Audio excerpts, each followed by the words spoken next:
Hello বন্ধুরা, আজকে আমি আবারও চলে এসেছি নতুন একটা গল্প, নতুন একটা ইতিহাস নিয়ে। তো চলো বন্ধুরা, গল্পের মধ্যে চলে যাই।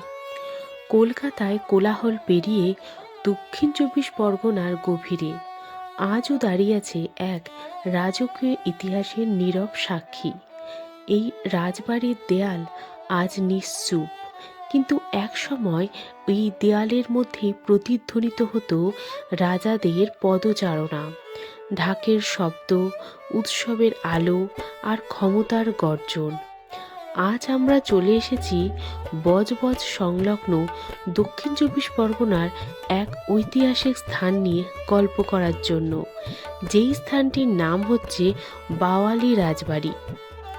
এই ভিডিওতে জানাবো বাওয়ালি রাজবাড়ির ইতিহাস, কারা ছিলেন এই রাজবাড়ির মালিক, কিভাবে উত্থান আর কিভাবে পতন, আর আজ এই রাজবাড়ির বর্তমান রূপ।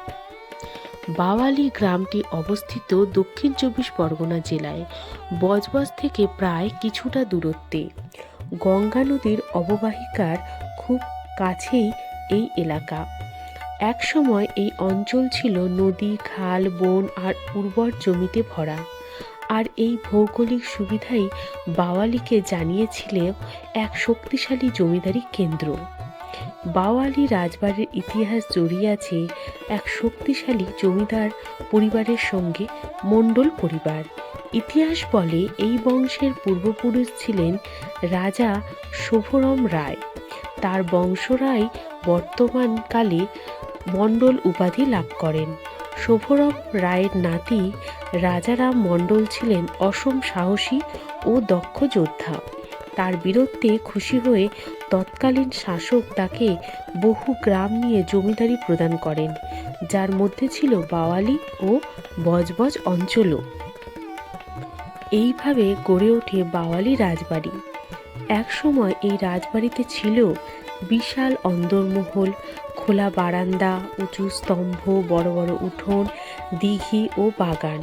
দুর্গাপুজো, কালী পুজো, যাত্রাপালা, কীর্তন সবকিছুই হতো রাজকীয় আড়ম্বরে।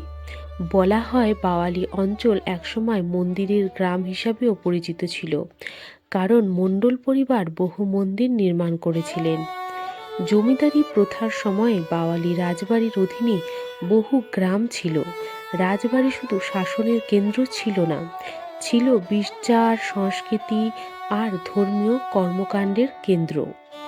যদিও সময়ের সঙ্গে সঙ্গে জমিদারি প্রথা নিয়ে নানা মতভেদ তৈরি হয়, তবুও ইতিহাসে এই রাজবাড়ির প্রভাব অস্বীকার করা যায় না। সময় কখনো কারোর জন্য থেমে থাকে না।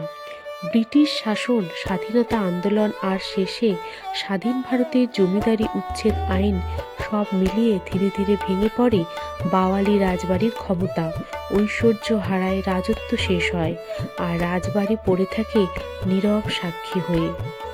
আজ বাওয়ালি রাজবাড়ি আর আগের মতো রাজত্ব করে না, তবে ইতিহাসকে বাঁচিয়ে রাখতে রাজবাড়ির একটি অংশ হেরিটেজ হোস্টেল হিসাবে সংরক্ষিত হয়েছে।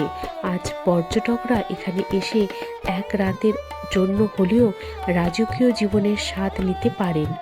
বাওয়ালি রাজবাড়ি শুধু ইট পাথরের গাঁথনি নয়, এটি দক্ষিণ ২৪ পরগনায় এক হারিয়ে যাওয়া ইতিহাস।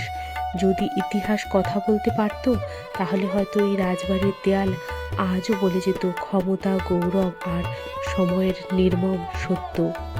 ভিডিওটি ভালো লাগলে লাইক করুন, কমেন্ট করুন আর সাবস্ক্রাইব করতে আপনারা কিন্তু ভুলবেন না।